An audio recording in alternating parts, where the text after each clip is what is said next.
Fala, gestor e gestora! Seja bem-vindo a mais um Racicast, o nosso podcast muito especial, sempre com uma visão cristã empreendedora. Como você sempre sabe, nós trazemos convidados muito especiais aqui para compartilhar um pouco da sua história. E hoje aqui com a gente, consegui trazer dificilmente, porque a agenda do cara é difícil, mas eu consegui trazer Dr. Pablo Arruda estar com a gente, médico, né, na parte de estética, né, de cirurgia de estética. Muito obrigado por ter aceitado o convite, estar aqui com a gente. Seja bem-vindo ao nosso podcast. Muito obrigado, a honra é toda minha. Eu fico muito feliz pelo convite e estou muito ansioso para essa nossa conversa sobre empreendedorismo, sobre um pouco sobre Deus também, Exato. que é quem nos guia e quem nos dá toda a base para poder realmente ter a prosperidade. Então, muito obrigado pelo convite. Show de bola. E olha, cara, eu já sou meio que apaixonado por esse cara aqui, porque quando eu conheci o trabalho dele, eu fiquei vislumbrado, né? Porque ele conseguiu realmente pegar as estratégias de empreendedorismo e implantar na empresa. Então, eu fiquei assim, nós estávamos conversando aqui um pouquinho antes, eu achei tremendo e eu acho que você vai aprender muito também, né, com o que ele tem feito aí na sua carreira. E só lembrando, então, toda quinta-feira sai um novo episódio, então não esqueça de ativar as notificações para que você não perca de nada de novo aqui no nosso canal. Então, bora lá para o nosso podcast, vamos começar contando um pouquinho aí essa história, né? Doutor, conta pra gente aí, por que decidiu fazer medicina? O que foi? Foi a família que incentivou ou não? Uma abelha te mordeu, né? E depois a especialização, como é que foi essa decisão, esse início? Tentando lembrar lá da minha infância, da minha adolescência, na época, que é uma época muito difícil, né? Ali quando tu tá no segundo grau, que é decidir, você tem que escolher uma profissão, é a coisa mais difícil que tem, né? Pô, e agora, o que eu vou fazer? O que eu gosto, o que eu não gosto? E a gente é tão novo, né? E ele tem que tomar uma decisão que às vezes é tão vital para nossa vida, né? Pô, uma decisão que vai que vai te levar, vai definir tua vida, né? Você tá com ali 16, 17 anos, você tem que decidir o que você vai ser, advogado, médico, engenheiro. E aí, o que eu fiz? Eu gosto muito de desafios, né? Uhum. Eu fui lá ver vestibular, qual que é o mais difícil que tem para passar. Eu vou no pior. Vou nesse, medicina, né? A minha mãe me criou desde pequeno, né? Eu sou de Cruz Alta, Rio Grande do Sul. Ó, gaúcho. Sou gaúcho.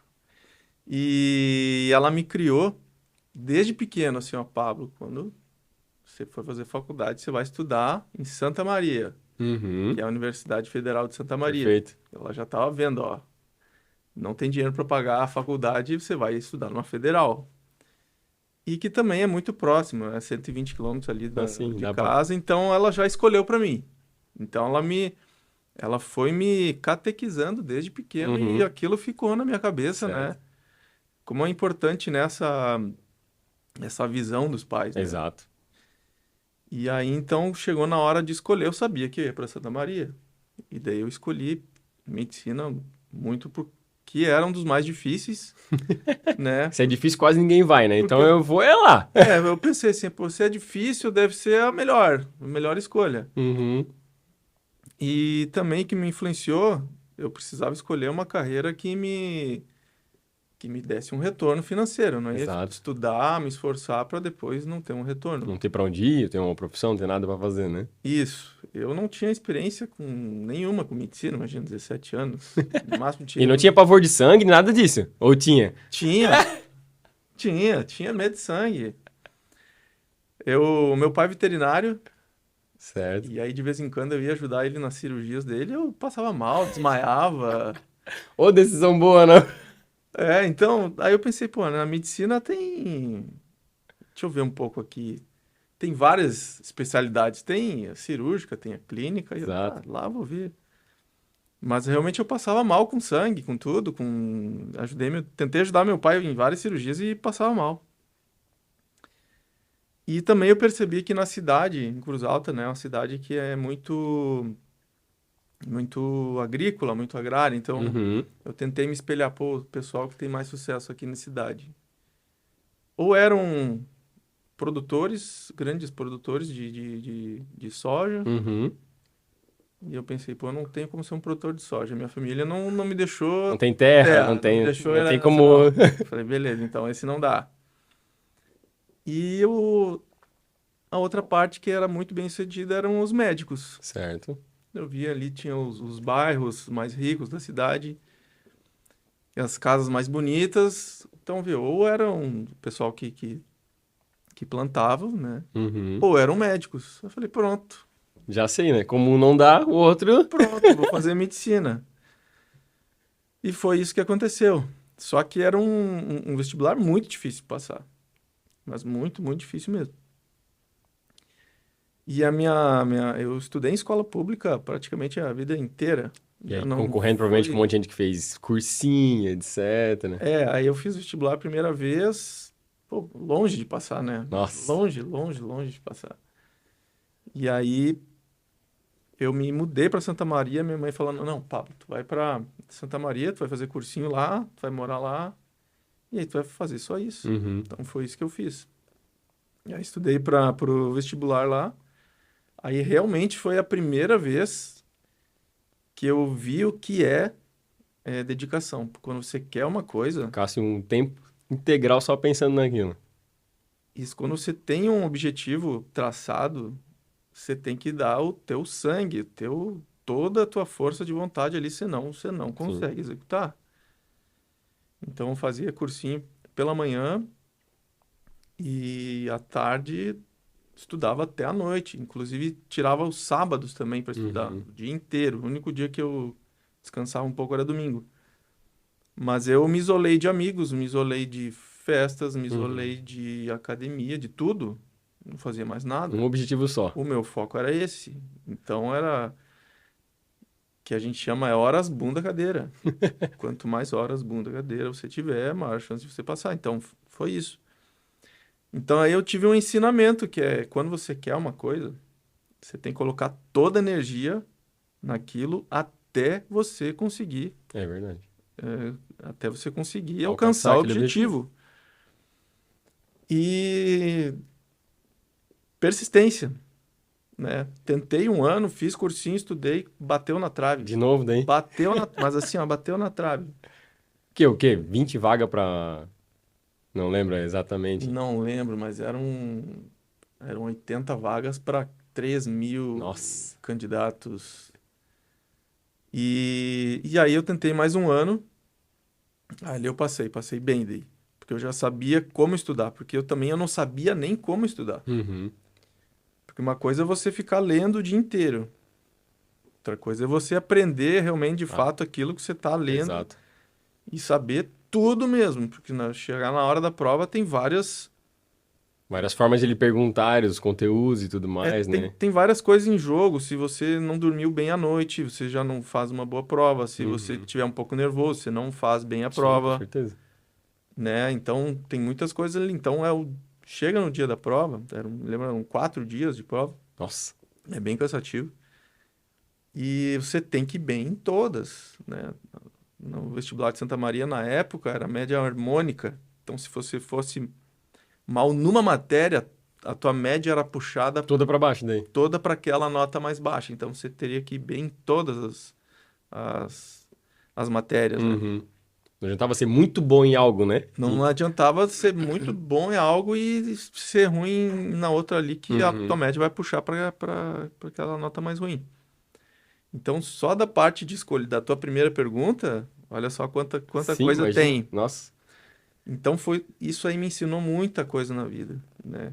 Coisas que eu não sabia, questão de persistência, de De focar realmente naquilo que quer, abrir objetivo, mão das outras coisas. abrir mão, exatamente. Deixa eu, daqui a pouco eu toco, não, tá no silencioso. Cada escolha é uma renúncia, Exato. né? Você escolheu passar em medicina, você vai abrir mão de tudo. Uhum. Eu me lembro até que meus colegas, meus amigos riam da minha cara, né? Imagina que, tá viajando, não sei Tá o quê. aí, não sei o Não tá quê. curtindo, festa. Exatamente. Eu lembro que o vestibular era dia 4 de janeiro, era a primeira prova. E aí, o que que eu fiz no Natal e no Réveillon? Fiquei lá sozinho estudando. Imagina, porque era bem ali, né? Faltando 3 dias pro dia da prova. Falei, eu não vou no Natal pra casa, eu vou ficar ali em Santa Maria sozinho estudando. E isso é realmente estar focado. Tem que estar muito focado. Então, mais um aprendizado, foco. Então, são decisões da vida. Então, quando você Uhum. quer uma coisa, você tem que abrir mão de outras. Exato. Quem me vê hoje, né? Hoje eu me considero um profissional de sucesso. Eu estou no auge da minha carreira. Será que alguém aceitaria trocar o sossego Na juventude. na juventude para estar onde eu estou hoje? Né? Então tem que pensar Uhum. nisso aí. As pessoas só veem qualquer profissional de sucesso, qualquer empresário de sucesso. Exato. As pessoas só veem a ponta do iceberg. Exato, com certeza. Só vê o que tá aparecendo, né? Exato. Quando aparece. E quantos anos teve antes de começar a aparecer essa ponta, né? Exatamente. E isso foi o início para eu chegar onde eu estou hoje, né? Uhum. É interessante que uma vez eu vi um vídeo né, do Douglas Viegas. Ele tava falando assim, perguntando pro cara, que carro que tu queria comprar? Qual que é o teu sonho? Ah, eu queria comprar uma Ferrari. Tu quer realmente comprar uma Ferrari? Aí o cara assim, eu quero. Não, tu não quer, porque se tu quer, tu ia fazer tudo para comprar a Ferrari. Já Tu ia estava em dar o busca. teu máximo, tu ia fazer, dar o teu foco, tua disciplina, ia ser tudo voltado para comprar aquele carro. É que a gente não quer as coisas realmente. A gente quer ficar aqui num banho-maria, né? Um pouco lá, um pouco É cá. só um sonho. Quando a gente tem um objetivo, aí fica fácil dizer não para festa, dizer não para aquilo, para o outro, porque tu tem um objetivo, né? É que um sonho sem meta é apenas um sonho. É, verdade. E o que mais? O que mais gostaria Mas de saber, Rafael? aí Me começou, conta. passou no vestibular, né? Começou a faculdade, tinha medo de sangue. Como é que foi para Tinha. passar todo esse processo de estudar, morando sozinho, longe de casa, da família, né? Aí, passando a faculdade, passando o Se vestibular, né? apaixonou pela medicina daí, no processo, ou como é que foi? Adorava, adorava, É. adorava, adorava. Então lembro ali do início da faculdade, eu adorava todas as matérias. Bioquímica, que me falava, não, bioquímica é terrível, você vai ver, é terrível, terrível, dificílimo. Cheguei, não, adorava bioquímica. Adorava muito estudar, estudava com gosto mesmo. Então me apaixonei por tudo, né, da medicina. Uhum, que legal. Teve algumas matérias que eu não gostei muito, tipo genética, uma matéria que eu não consegui entender muito bem. É muito ortomolecular, assim. Eu gostava mais da parte, assim, de anatomia mesmo. Então, ali eu Uhum. comecei a ver, pô, anatomia tem um pouco a ver com cirurgia, né? Uhum. Precisa realmente ter um conhecimento de anatomia muito... tem que saber muito bem. E, e aquele contato com o cadáver, né? Aquele contato com o cadáver é uma coisa que você Ali que não tá... perdeu o medo, né? O cara não tá acostumado, né? Pô, é uma coisa meio que filme de terror, né? Ia falar. E no velório já é uma situação já que a gente já fica às vezes desconfortável, Velório, né? E agora ia entrar numa sala que tá cheia de cadáver aberto pra te ficar estudando. mas cadáver, aquele cheiro de formol, aí você tem que ficar mexendo ali, mas tá com um livrinho de anatomia, com atlas de anatomia e vendo cadáver, mas com o tempo tu vai se acostumando. Uhum, Aquilo ali vira, né, normal sim. depois. Tudo é costume, né? E aí tu vai aprendendo ali no cadáver e depois vai tá achando até legal, mas sempre com respeito ao... Sim, claro. Tinha, né, até lembro na parede lá do laboratório de anatomia, que tinha o respeito ao cadáver, tudo que... Uhum, Eu ficava naquele dilema um pouco assim, pô, isso aqui é uma parte do corpo de alguém que já viveu, já caminhou, já estava aqui na rua, já teve uma vida, uhum, e agora tá aqui numa, numa banheira de formal, é muito estranho, é muito estranho. Mas aí foi passando isso, passou anatomia, aí passei toda a faculdade, um período muito bom, você tem colegas, todo mundo na mesma situação, na Universidade Federal. Geralmente os colegas são bem batalhadores, sim. são um pessoal assim, não era um pessoal que eram, meus colegas não eram ricos assim, não eram de famílias muito ricas, um que outro, mas todos colegas muito batalhadores, que tiveram na mesma Uhum. situação que eu. Por mais que a faculdade não tenha o custo, mas tem todo o envolto, né? Tem que ter a moradia, tem a alimentação, tem que se virar de alguma forma, né? Se virava, mas assim, ó, o custo maior hoje na faculdade é a mensalidade, Sim, né? claro. É muito, muito caro mesmo. Mas assim, era legal que meus colegas eram realmente todos muito empenhados e daí isso acabou me puxando para cima. Sim, Então é outro aprendizado, né? O meio que você vive faz você se tornar parecido com claro, aquilo. exato. Se a média é baixa, tu vai ficar lá Tu embaixo. vai ficar lá, exatamente. E então tinha muito assim uma competição entre os colegas, uma Uhum, competição boa, saudável de querer ser o melhor, exato. de querer ter as melhores notas, de todo mundo querer ser o melhor. Então isso me ajudou a me puxar também. Não sei se algum colega meu hoje está vendo, então eu queria agradecer a eles, né, por eles terem me ajudado aí a me puxar para cima. E aí vai chegando no final da faculdade, vai batendo aquela tristeza, né, porque pô, meus colegas aí, 6 anos de faculdade, né? Então, Pô, é um 6 anos tempo. juntos, Sim. você faz grandes amigos, amigos para a vida inteira, porque é muito tempo junto mesmo. Uhum. E aí chega uma segunda escolha. Que é a especialização. Qual é a especialização que você vai fazer? Né? Você tem que escolher uma área, né? E daí você tem as áreas básicas, né? Você faz uma residência que é pré-requisito para outra residência. Uhum. Então, não é... Então, as básicas é clínica médica, cirurgia geral, gineco-obstetrícia, pediatria e tem outras também, que é acesso direto, como otorrino, oftalmo, patologia, neurocirurgia, que são 5 anos também, que é mais... Uhum. E ali eu fiquei no grande dilema, né? Clínica ou cirurgia? Aí eu lembro que durante os estágios da faculdade, eu passei na nefrologia e achei legal, assim, ó. Pô, talvez nefrologia seria uma especialidade que interessante. Aí fui fazer um estágio de nefrologia na Santa Casa em Porto Alegre. Ok. Gostei, só que eu percebi o que eu gostava mesmo não era a parte clínica, mas a parte cirúrgica, que seria a parte de Uhum. urologia, Certo, entendi. né? Vias urinárias, cálculo, porque quando eu estava lá no estágio, de vez em quando vinha o residente da urologia para dar o parecer de alguns pacientes. Eu falei, cara, mas é isso que eu gosto da Uhum. urologia. E daí eu decidi, vou fazer urologia. Uhum. Gostava muito. Só que para fazer urologia tem que fazer cirurgia geral antes. Entendi. É um processo para chegar lá. Então é um pré-requisito. Tem as especialidades cirúrgicas, urologia, proctologia, cirurgia plástica, cirurgia digestiva, cirurgia cardíaca. Uhum. Então, escolhi cirurgia geral e prestei o concurso para Para fazer. residência, né? Exatamente. Entendi. Só que aí o concurso é mais difícil ainda. Que tem que passar, né? São poucas vagas e um monte de médico tentando, né? Exatamente. Se o vestibular para medicina era difícil, o concurso para passar numa residência médica de cirurgia geral é mais difícil, Imagina. porque são poucas vagas, né? O vestibular eram 80 vagas.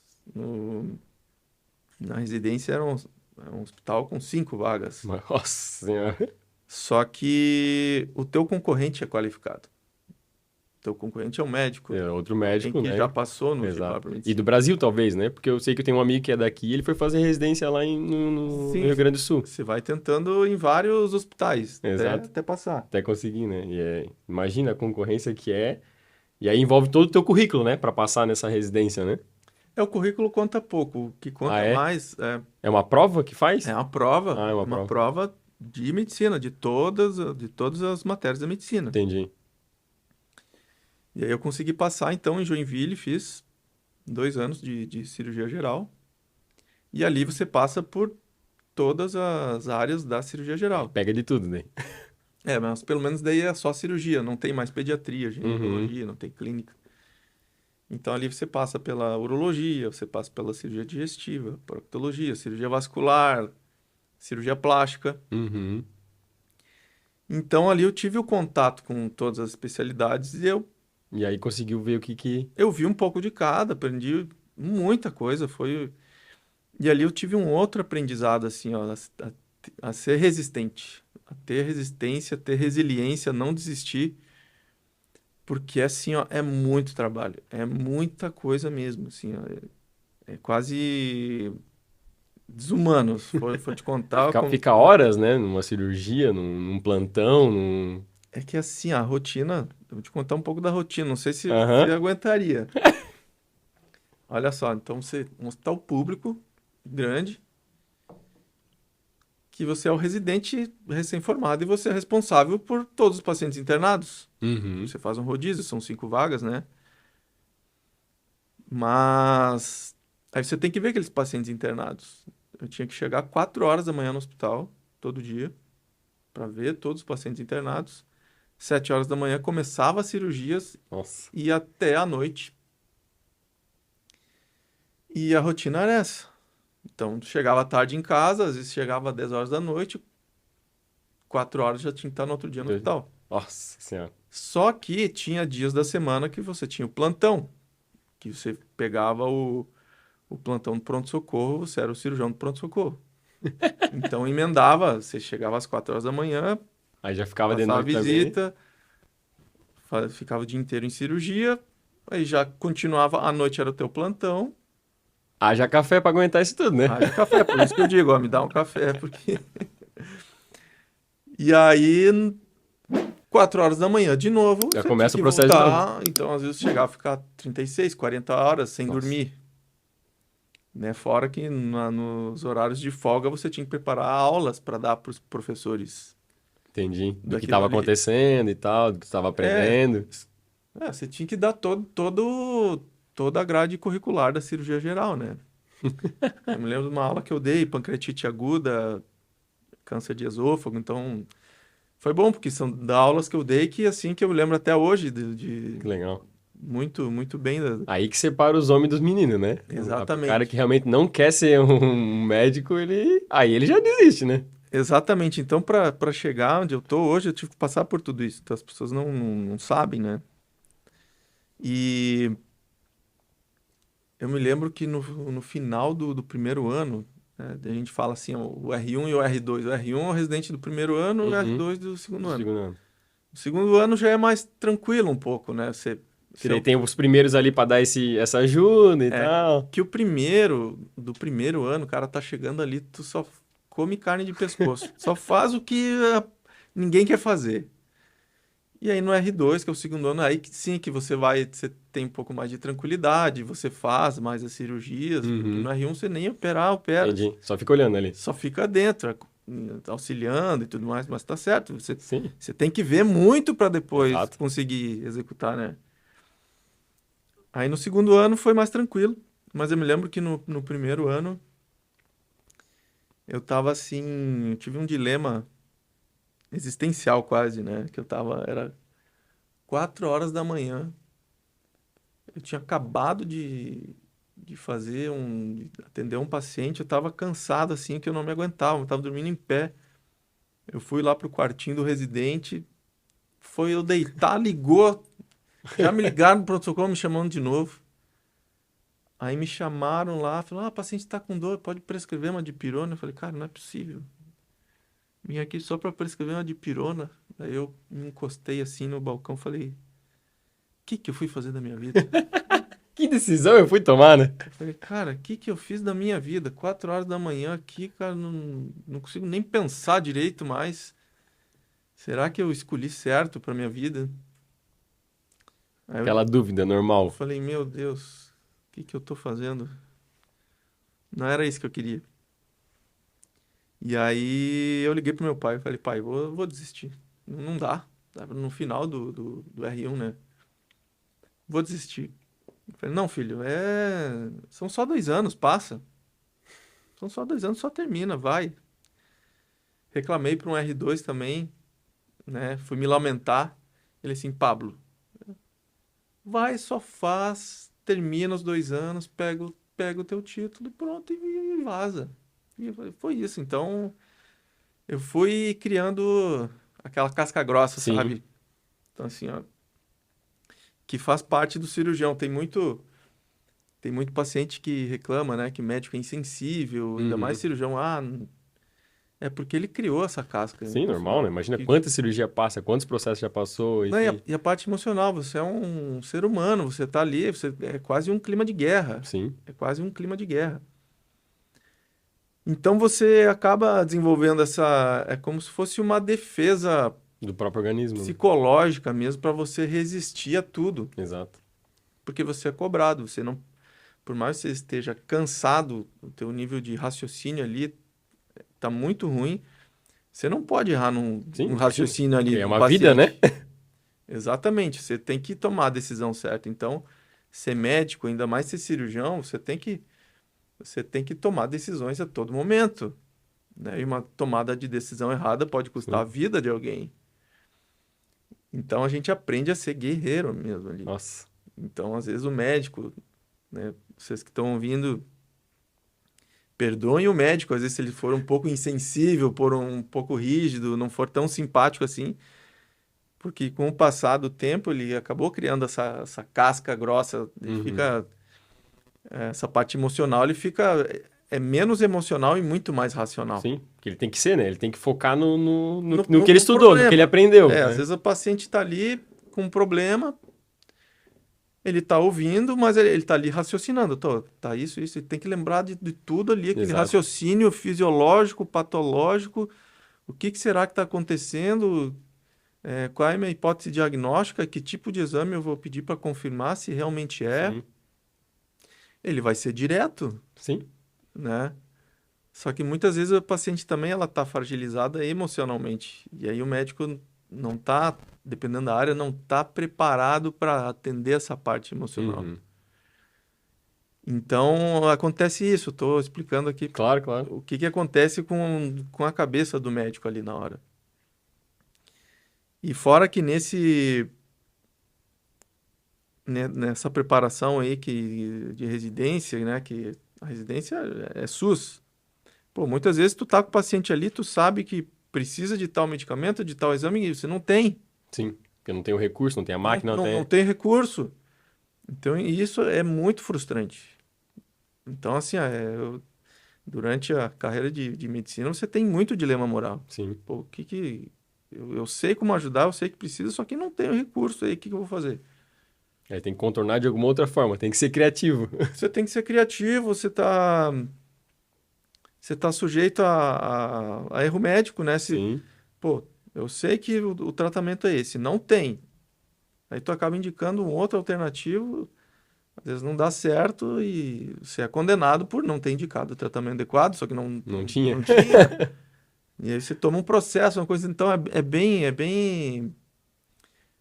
bem complicado mesmo. Imagino. Nossa, Então as pessoas só veem a parte, a parte medicina, boa, a né? parte, ó, Que nem você viu, né? Os donos das casas bonitas eram os médicos. E aí tu Exatamente. entrou na realidade, nas entranhas Eu do não que é. sabia o que que era o background ali, Qual que é todo o processo para chegar lá na mas casa é, bonita. mas é uma profissão linda, é uma profissão que se eu pudesse voltar no tempo, eu faria tudo de novo. Que legal. Eu não faria outra coisa. E aí foi após a residência que daí decidiu a especialização de cirurgia, não? Aí é engraçado, né? Ou foi depois ainda? Não, foi durante a residência. O que aconteceu?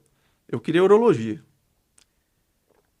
Só que quando eu passei na urologia, que eu percebi que era muita consulta Uhum. para uma cirurgia. A gente vê Entendi. seu índice, né? Ó, tantas consultas para Sim. uma cirurgia. E o índice era muito, muito grande, em torno de 15 consultas para fazer uma cirurgia. E eu gostava mais da cirurgia. Entendi, claro. E também tinha a questão do toque retal, né? Que é uma coisa que não gostava muito. Eu pensei, pô, será que é isso que eu vou fazer E vai ser pro resto da vida, o praticamente, resto né? da vida? Ficar fazendo toque retal em homem não é muito agradável. Não, não é. Acho que não vou. Eu acho muito legal a teoria, tudo, a parte cirúrgica, mas a parte O dia ali a do dia, dia a dia, da rotina, não é muito legal. a importância da experimentação, né? A gente tem que ver tudo. É. A parte de cirurgia vascular, muito legal também, só que é um tipo de paciente também, assim. Geralmente o paciente é muito debilitado clinicamente, o paciente já cardiopata, fumante, Uhum. hipertenso. Então tem muita clínica junto. Entendi. Então a prescrição do paciente de cirurgia vascular às vezes tem 30 itens ali Imagina. É prescritos. cheio de comorbidades, aí a pessoa tem que... É insulina, é antihipertensivo, é um monte de coisa. E aí eu percebi que a especialidade mais cirúrgica, pura mesmo, Que toda consulta gerava uma cirurgia. é uma consulta, uma cirurgia, a cirurgia plástica. Entendi. O paciente ia lá já para operar. Exato. Só que o único porém da cirurgia plástica era que eram cirurgias longas, eram cansativas. Exato.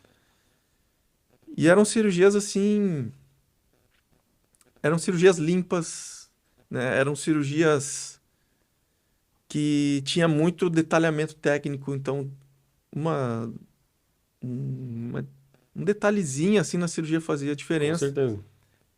E eu gostei muito disso. Então, cirurgia de mama, abdômen. E ali no serviço do SUS tinha muita cirurgia plástica para pós-bariátrico. Uhum. Sim. Então, tinha muita cirurgia de mama, cirurgia de abdômen. E eu gostei daquilo ali. Achei muito legal. Falei, pronto, tá decidido, vou fazer cirurgia plástica. Só que daí tem o concurso para cirurgia, para entrar num Daí serviço tem um de outro residência. residencial. Tem outra Entendi. prova. E aí essa é mais difícil ainda. Então, o concurso médico mais difícil que existe Nossa. é um concurso para entrar numa residência de cirurgia plástica. E daí eu fiz a prova, não passei, não passei. Realmente era muito difícil. Aí eu falei, cara, não aguento mais estudar, é muita dedicação, quero trabalhar um tempo. Aí fiquei Uhum. 3 anos trabalhando como Entendi. cirurgião na região. E ali eu enxerguei um pouco o que que é a realidade do trabalho do cirurgião, do médico. Geral daí, fazia de tudo. Daí eu fazia sobreaviso, plantão de cirurgia geral, Uhum. cirurgia do trauma, muito legal, muito, muito legal, né? Adoro operar. Só que daí tem todos aqueles percalços do sistema do SUS, né? Que realmente chega na hora ali não tem recurso, tu quer uma tomografia, não tem. Aí para conseguir é tudo difícil, é muito burocrático para conseguir resolver um problema.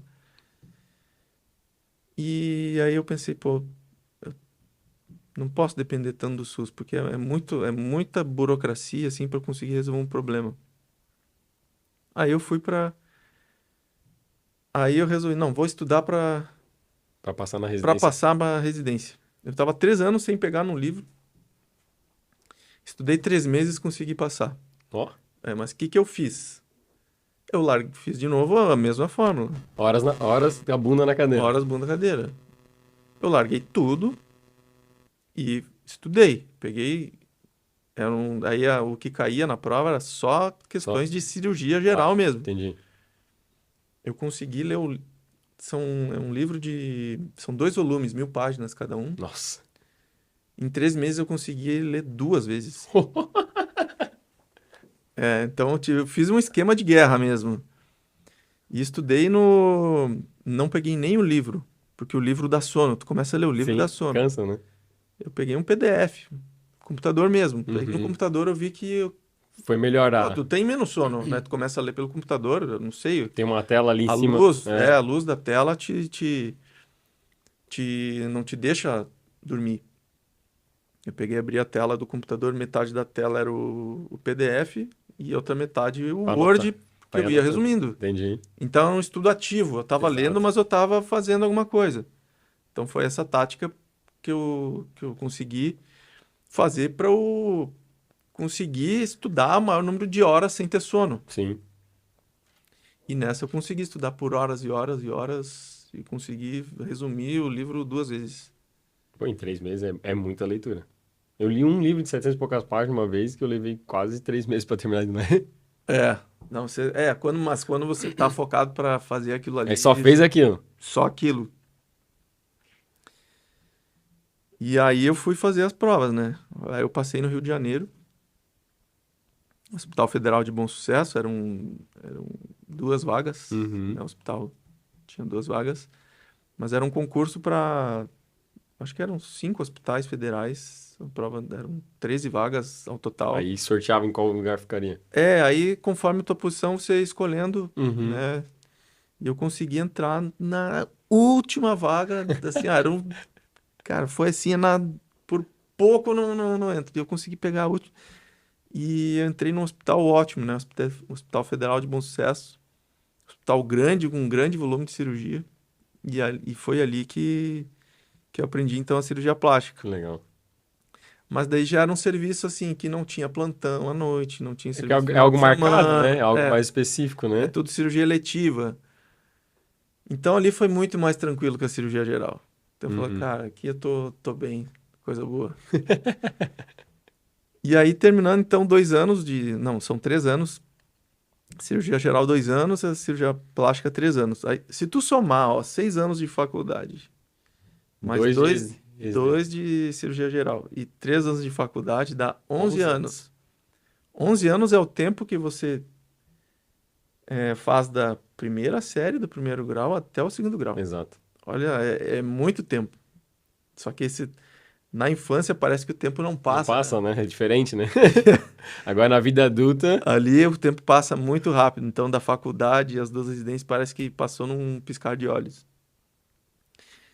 Então, foi assim minha trajetória na cirurgia plástica. E até hoje eu sonho, às vezes eu tenho pesadelo, né? Assim, pô, tem a prova de geografia, não estudei. A prova amanhã, não estudei para a prova de geografia. Que era prova em cima de prova, apresentação de coisa em cima de. Aí, aquele pesadelo e a prova amanhã e não vou passar. E quando eu acordo assim, Ah, não, não.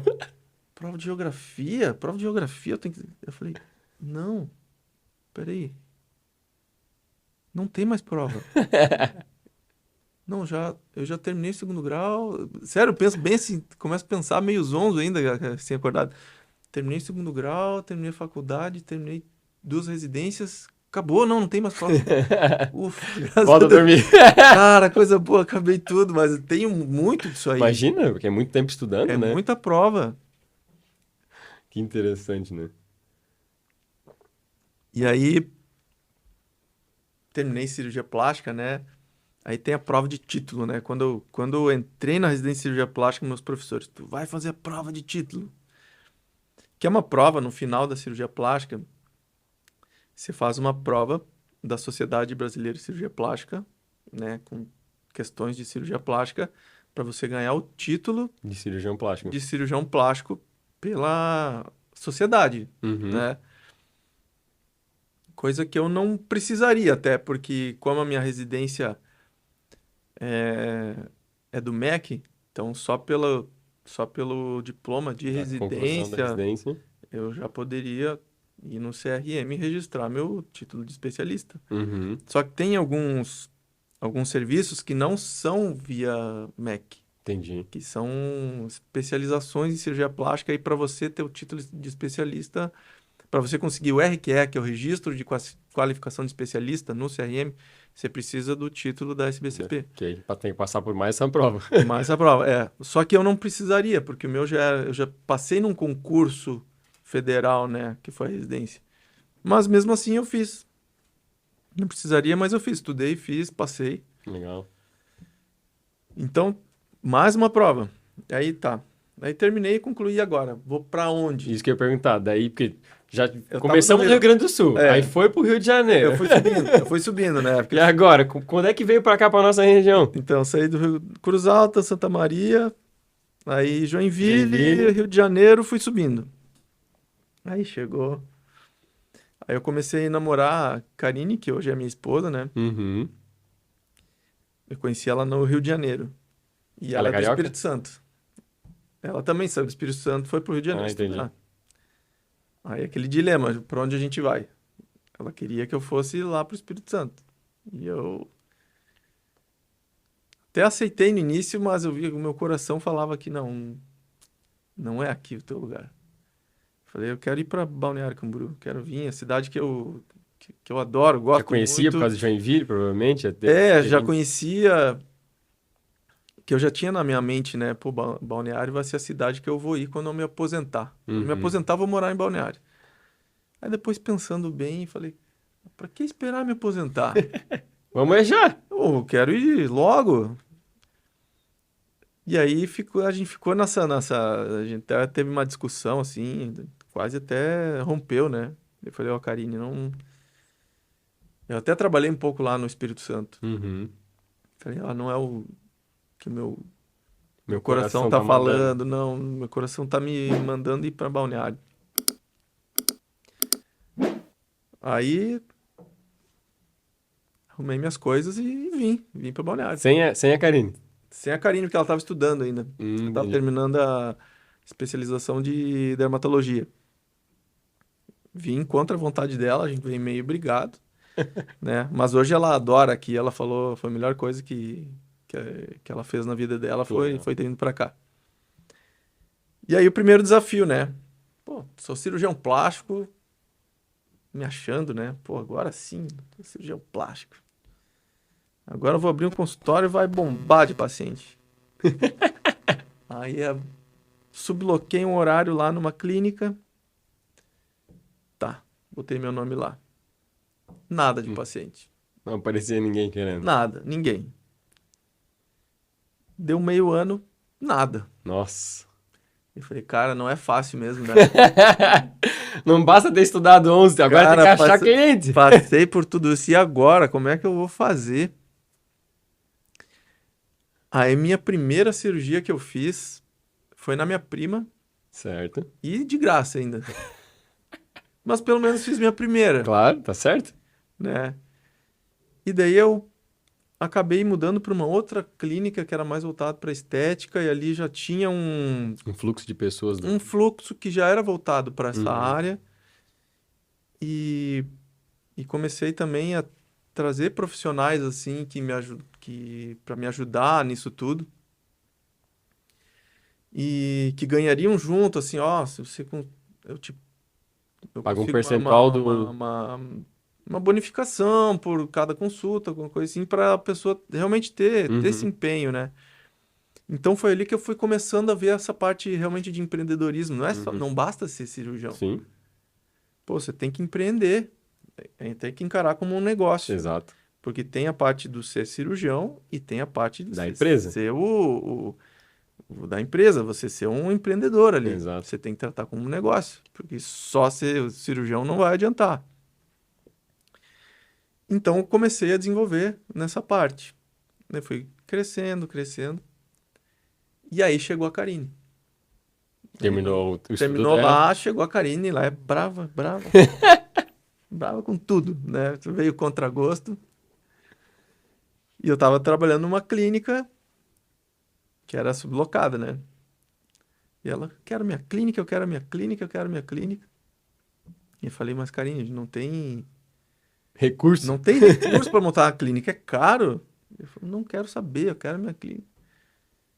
E eu já agradeço ela por ela ter Ter dado botado esse... o pé e. É, porque assim, ó, se você não começar, mesmo sem recursos, você vai lá,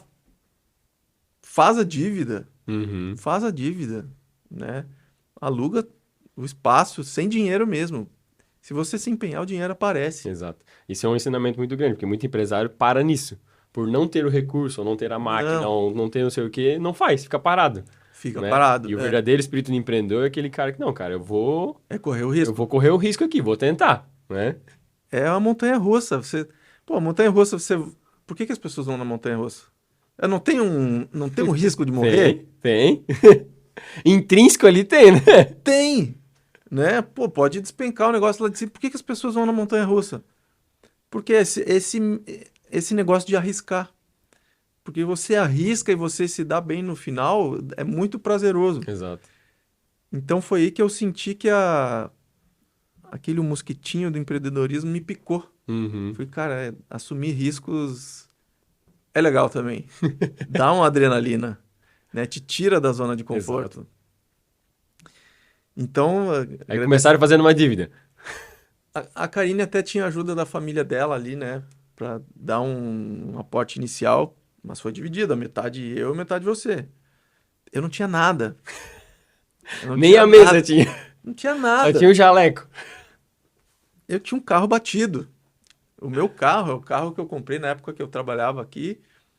Mas o meu carro já tava velho, todo batido, que eu bati o carro lá no Rio, quase capotei, peguei uma enchente, cada coisa que aconteceu lá.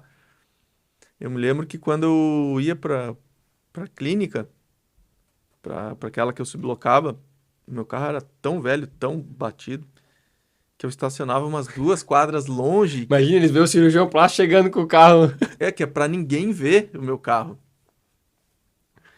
Né? Então, eu estacionava longe, caminhava umas 2 quadras e chegava na clínica, porque como que um paciente vai me ver com um carro daqueles? Não vai perder toda a A credibilidade. credibilidade. Eu era um cirurgião com uma boa formação, tudo, só que eu não tava. Um amigo meu falou: Pablo, tu cirurgião plástico, esse carro não dá, cara. Ou tu arruma esse carro aí, que tá todo batido, ou tu compra um carro novo. Não tem. Aí eu fui lá na BMW, comprei um carro. Tem um sistema de pagamento deles lá que é muito facilitado. Você compra metade do carro, paga, aí depois que terminou, você Você pode compra outra trocar. metade. Isso. Então, entrava no meu orçamento, consegui. Então, só para isso mesmo, né? Porque o carro é uma coisa que te leva de um lado para o outro, é isso que precisa, mas por ser um cirurgião plástico, você tem que ter Tem que mostrar uma certa tem que autoridade. mostrar um. Exatamente. Você tem que ter um carro bom, você tem que vestir bem, mesmo sem recursos, né? Então, isso é uma coisa que eu aprendi também, que a aparência conta muito. É, não adianta só tu ter um bom serviço ou um produto, tem que saber vender bem, né? Tem que ter Exatamente. uma boa embalagem, tem que ter uma boa, Tem né? que ter uma boa aparência, senão as pessoas não vão confiar em você. Exato. Não basta ser, não basta ser próspero, você tem que parecer ser próspero também. Uhum. Então, esse é um dos ensinamentos que eu acabei lendo depois num livro que é a, a Lei do Triunfo de Napoleão Hill. Não sei Uhum. se conhece esse Sim, livro. conheço. E tá lá uma das leis, né? Ter Uhum. aparência, você tem que ter aparência de Exato. bem, de Bem ser bem sucedido. sucedido. E aí, questão da clínica, né? Nós montamos a clínica sem recurso, mas assim, ó, então agora eu tenho essa dívida, eu tenho que pagar essa dívida. Agora eu vou correr atrás da máquina. Não adianta, então você tem que fazer. E é impressionante, porque daí você foca naquilo Uhum. e você consegue. Sim, Consegue, né? Então, é como... Você já ouviu aquele ditado de queimar a ponte? sim. Né? Que é aquele... Tem um ditado chinês, né? É uma história, não sei se é só uma fábula ou se realmente Uma história aconteceu, verídica, uma né? história verídica. Teve um exército chinês que foi enfrentar um exército muito mais poderoso, muito maior. E nessa batalha eles tiveram que atravessar uma ponte Uhum. para chegar lá, para enfrentar o exército. Aí o general ficou para trás, botou fogo Na ponte. na ponte. Eu já li essa história. Falaram assim, ó, ele falou pro exército, né? Olha aqui. Queimei a ponte, não tem como voltar. É pra frente, tem que conquistar. Ou vocês vencem a batalha ou todo mundo vai morrer. Não tem como voltar para trás. E sabendo disso, eles venceram a batalha, porque eles Uhum. colocaram toda a energia deles Sim. para vencer a Eu batalha. não tinha escolha, né? Não tinha escolha. Foi o que eu fiz. Eu queimei a ponte. E assim eu consegui conquistar, então. Exato. E hoje eu tô com uma clínica muito bem estruturada, muito bem sucedida, que você me contou no início, né, que você ficou admirado ali com o sistema, como tá tudo. Mas foi assim que eu consegui. Sim. Foi tudo na base do empenho, do trabalho, do suor. Nada, eu não tinha herança, não Uhum. tinha ajuda para conseguir construir Que aquilo legal, ali. né? Então eu dou muito mais valor hoje a tudo que eu tenho. Sim, porque foi todo um suor pra conquistar, né? Exatamente, e eu acho muito mais legal assim.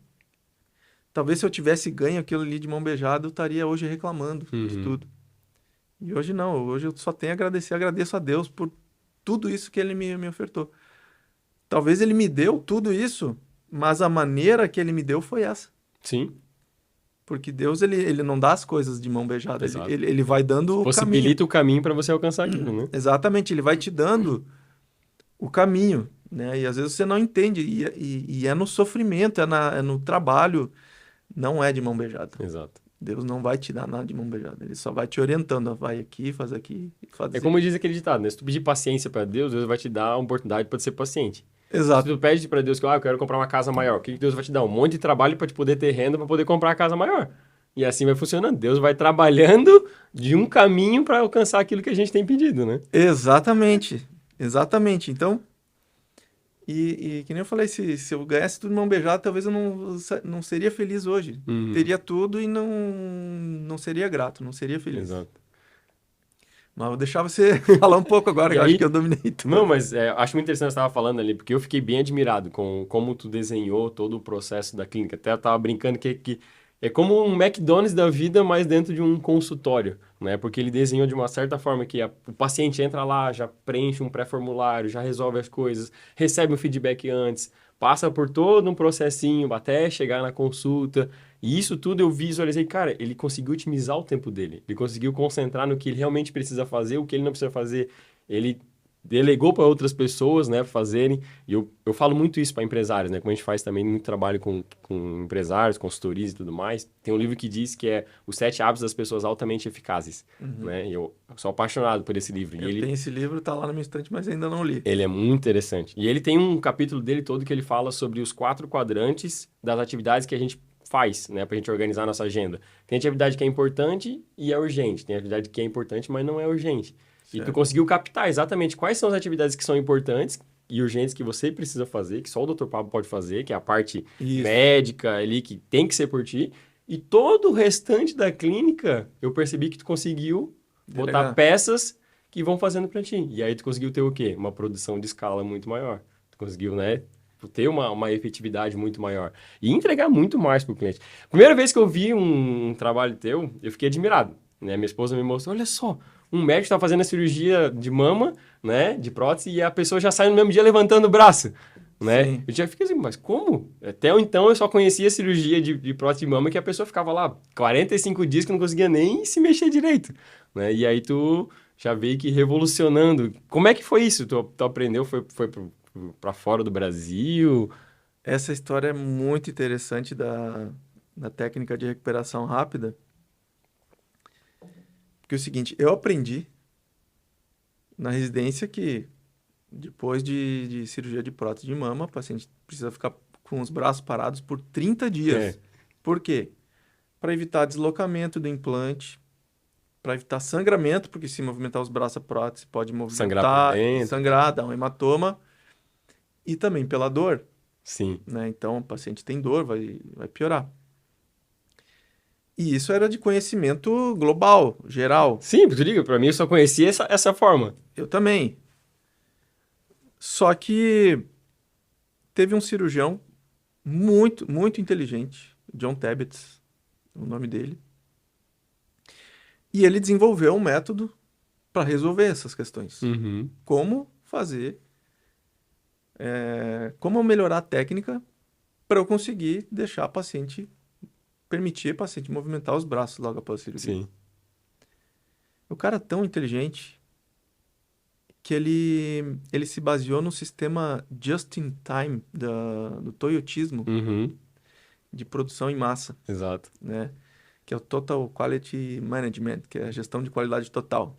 Que é você pegar o início de uma cadeia produtiva, desde o início até o final, você conhecer todos os processos. Otimizar o máximo possível cada processo. E melhorar tudo. Exato. Qualquer detalhezinho que você puder melhorar, você precisa melhorar. Então ele começou a fazer cirurgias dele, ele colocou 3 câmeras. Ah, daí ele ficava vendo o que ele estava fazendo. E depois ele ficava olhando assim, ó, esse processo, esse passo aqui eu posso encurtar, eu posso fazer melhor. E ele começou a desenvolver isso aí. E ele publicou, então, ele conseguiu achar a fórmula de como conseguir isso, analisando muito o que ele estava fazendo, muito estudo anatômico. E ele publicou esse livro no ano de 2001. Então, já é uma técnica que não é tão nova. Sim, 22 anos. Já tem 22 anos. Só que poucos médicos sabiam. Tiveram a coragem também de... Não, nem sabia que existia. Tudo bem. Nem sabia que existia. Então, eu fiquei sabendo de alguns colegas, né, alguns pacientes falando assim, eu falei, não, isso aí é mentira, não pode, é erro, é errado o paciente movimentar o braço. E eu fui procurar informação, eu comecei a estudar, a ler. Pô, de novo, um livro de 1.000 páginas em Nossa. inglês, prolixo, assim, ó, que Imagina, difícil de extremamente denso. entender de um assunto que todo cirurgião encara como, uma prótesezinha, se chama. Uma cirurgia de prótese, é coisa simples, só Uhum. abrir ali e colocar a prótese. Não, o cara, John Tabbett, ele conseguiu colocar muito detalhe ali no procedimento cirúrgico, mas muito detalhe mesmo, assim, que o Uhum. cara não faz ideia. Ele conseguiu melhorar todos os passos na cirurgia para conseguir ter aquele resultado, conseguir êxito para o paciente conseguir movimentar os braços. E é uma coisa muito admirável, porque uma cirurgia que era simples, ela se tornou extremamente complexa. Exato. Mas Extremamente com um complexa. resultado também totalmente Totalmente diferente. diferente. Totalmente diferente. E eu admiro muito, assim, porque é uma coisa que a gente olha ali, não tinha o que melhorar mais. Ele Uhum. conseguiu melhorar uma coisa que, assim, estava na nossa cara, assim. A resposta a gente não conseguia ver.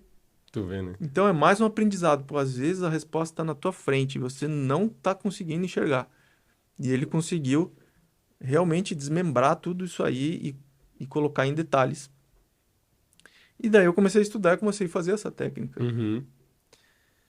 E só que o resultado dele não era tão bom. Ele conseguia movimentar, ter uma movimentação dos braços logo após a cirurgia. Uhum. Tinha a filosofia dele, que 80% eu uso hoje. Uhum. Só que o resultado dele não era o que as pacientes, as brasileiras queriam, que era a questão do colo marcado, Uhum. da clivagem estreita. Então você vê os resultados, não é um resultado muito mais natural. É o que a americana, que a europeia Certo. gosta. Então nós brasileiros tivemos Fazer uma que adaptação. adaptar, arrumar um jeito da prótese ficar um pouquinho mais alta, Uhum. ficar no lugar, não deslocar, para dar aquele desenho bonito. Então hoje a gente conseguiu desvendar essa fórmula aí, mas tudo baseado nessa. Essa é a primeira técnica. Então a gente consegue ter a recuperação rápida, ter a estabilidade do implante. Que Então o legal. paciente não precisa usar sutiã, porque a prótese ela fica firme no lugar. Uhum. E então a estética, né, o colo marcado, clivagem estreita, e então possibilita ela usar qualquer roupa sem sutiã, sem nada segurando. Então ela usa um biquíni, ela deita a prótese, não escorrega para os lados. Uhum. Ela usa um vestido, um decote, sem nada segurando. Então, esse é o sucesso da cliente que eu chamo. Exato. Porque tu Porque, atendeu o que ela realmente queria, né? exatamente, então, que é outro ensinamento que eu tive, um livro que eu li também, Customer Success, Isso. que é o sucesso do cliente, Uhum. porque você, no teu serviço ou produto, você só tem sucesso se o cliente que está adquirindo ali Exato. obtiver sucesso Exato. também. Então, no início ali tinha cirurgias que eu fazia da técnica tradicional, ficava bonito no início, só que depois começava a cair, ficar flácido Uhum. e tinha frustração, né? E a gente sempre dava aquela desculpa, tua pele que é flácida, não sei o quê, não sei o quê. Meio que se livrava da paciente, então isso não me agradava muito. Certo. E eu queria fazer um procedimento que tivesse uma Durabilidade. muito maior. Uhum. Então, pô, é uma cirurgia, é um É um procedimento, investimento é um alto. investimento alto. Então, a paciente ela precisa aproveitar aquilo por muito tempo. Então, isso mudou muito. E isso é uma coisa do Brasil. Certo. Sim, claro, porque cada população tem meio que uma identidade, né? Vamos botar assim, né? Isso, então, o gosto da brasileira, a exigência da brasileira, né? A gente pode ver por dois ângulos, né? Ou a brasileira é muito chata, ela quer coisa impossível. Ou, bom, eu vou pegar isso aqui, eu vou resolver, Sim. vou tentar desenvolver um método para atender o gosto dela, que é muito exigente, a brasileira é muito exigente na questão estética, e vou entregar o que ela precisa. Exato. E aí os cirurgiões brasileiros conseguiram adaptar e entregar esse Que resultado, legal. que hoje, na minha opinião, a melhor cirurgia de mama do mundo é do Brasil. E tem vindo gente de fora fazer cirurgia. Vem, Muita gente, né? vem. Assim como contorno corporal, lipoaspiração. Teve um cirurgião na Colômbia, né, Alfredo Royos, que eu fiz treinamento com ele, que foi o cirurgião que divulgou a lipo-HD, Uhum. que seria a otimização a lipo mais avançada que tem, a lipo muito mais detalhada. E parecia que não tinha como melhorar mais a lipoaspiração. E ele foi lá e melhorou ainda mais.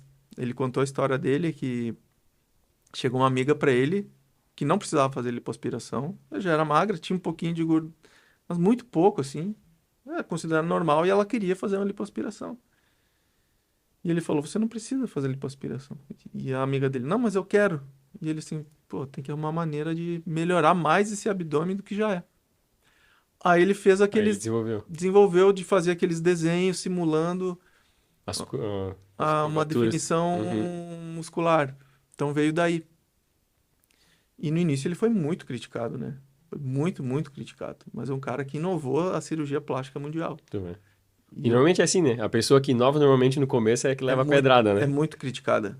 É muito criticada. A pessoa que realmente inova... Porque ela tira as outras pessoas da zona de conforto, né? É porque você está indo contra o establishment. Você está indo contra o padrão normal já consolidado, né? Tanto na mente das pacientes quanto na mente dos cirurgiões. Dos outros médicos, né? Dos cirurgiões que são os diretores, que é presidente de sociedade, são os professores que já estão naquele... Pô, a cirurgia plástica é assim. E pronto. Aí chega um outro e fala, não, eu consegui melhorar mais. Eles não aceitam. Imagina, pode até dar problema às vezes com o próprio CRM e tudo, né? Mas dá. Mas dá. Eles falam, não, isso aqui é errado. Sério, você está fazendo uma lipo HD, você está fazendo uma coisa que não é o padrão. Porque medicina tem muito disso. Sim. Só que quem inova toma muita pedrada no início. Tem uma coisa, né, que quando você lança algo diferente, quando você é diferente, quando você é a ovelha negra, né, que você tá, primeiro, eles vão rir de você. Exato. Eles vão dar risada. No segundo passo, eles vão te atacar. Porque viram que tu continuou, né? Depois você sofre ataque. E a terceira fase, eles vão te copiar. Então, quando você estiver nesse momento que está sofrendo ataque, não se preocupe, você está no caminho certo. Só fica um pouquinho mais. Você está na segunda fase. Primeiro eles vão rir de você, depois eles vão te atacar. Você tem que aguentar o tranco, depois eles vão te copiar. E quando eu vim com a Lipo HD para cá, que eu fui para Colômbia tem muito tempo fazer o treinamento de Lipo HD. E quando eu comecei a fazer aqui e divulgar, os cirurgiões começaram a me atacar. Imagina. Isso aí vai deixar o paciente parecendo um salame amarrado, sabe? Isso é errado, não sei o quê. Eu sofri muito ataque, mas era uma coisa que as pacientes gostavam, elas queriam isso. E tu sabia que estava atendendo teu cliente, então... E eu fiz o treinamento, eu vi que é uma coisa que não estava trazendo malefício nenhum para o paciente. Então, por que não fazer? Certo. Sofri muito ataque, muito ataque. Falei, não, vou resistir. Depois passou um tempo, os outros cirurgiões começaram a fazer treinamento também e me copiaram. Então hoje todo mundo faz lipo HD. Mas os primeiros recebem ataque. Exato, normal. Normal. E na recuperação rápida a mesma coisa. Já tinha alguns colegas fazendo, né? Muito poucos. Mas eu comecei a fazer também e comecei a receber ataque. Falei, não tem problema, pode me atacar. Ainda me atacam. Ainda me atacam, falam que isso é errado. Então, hoje, acredito que metade dos cirurgiões plásticos já adotaram essa nova metodologia. Já estão fazendo esse método com esses conceitos, né, de estabilidade do implante, implante submuscular, né, atrás do músculo, método recuperação rápida, com colo marcado, clivagem estreita. É porque o paciente, imagina, ficar 30 dias sem poder... Mesmo que a pessoa trabalhe num escritório, ela ficar aqui, engessadinha, com um monte de dor, né? Sim. É algo terrível. Então, o paciente tem a possibilidade de 2, 3 dias depois já poder voltar às suas atividades, né? Então, por que não? Exatamente. Então... Na minha opinião, é um avanço enorme da medicina. Quem faz isso deveria ganhar prêmio Nobel da medicina. Pô, o cara tá tá quebrando um paradigma cultural Exato. e tá elevando a medicina num, No outro num nível. outro patamar. E só mostra que sempre dá para melhorar, né? Sempre dá para melhorar. Ou seja, teve uma inovação com esse professor lá, né, que tu falou, e Isso. você ainda pegou dessa inovação e criou mais uma diferente por conta das expectativas das Eu brasileiras. fui inovando mais ainda, mais ainda. E hoje, da prótese de recuperação rápida, hoje, de tantas coisas que eu fui melhorando, né? Hoje eu dou treinamento para cirurgiões, Uhum. né? Porque tem cirurgiões que já fazem esse método de recuperação rápida, de prótese muscular, mas eles ainda não conseguem ter essa questão da dor da paciente, Uhum. né? As pacientes ainda sentem muita dor, a recuperação não está muito boa ainda. E também eles não conseguem ter o A desenho clipagem ali.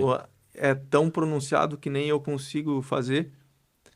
Então eles vêm para ver o que que eu faço diferente. Às vezes é um detalhe tão Sim. pequeno que eu mostro para eles, que eles falam, cara, não acredito que é só isso. Eu, não, é só isso. E eles voltam lá para a cidade deles, executando aquele passo ali, e eles conseguem ter aquele resultado por causa de um detalhezinho Que legal. simples. Mas é que é o material adequado, Sim. A preparação.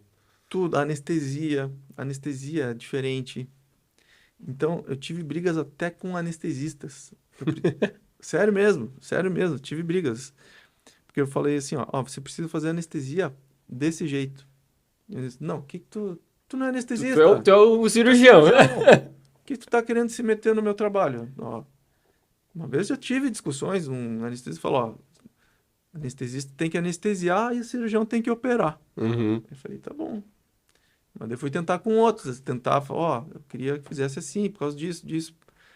Passei a ideia, a filosofia, os estudos, eu poderia fazer desse jeito para mim. Até teve uma cirurgiã que aceitou. Uhum. Então, ó, conseguiu abrir a cabeça, ela aceitou. E hoje ela consegue fazer anestesia, assim, ó, até a anestesia melhorou muito. Pra ver. Porque qual é o grande problema da anestesia?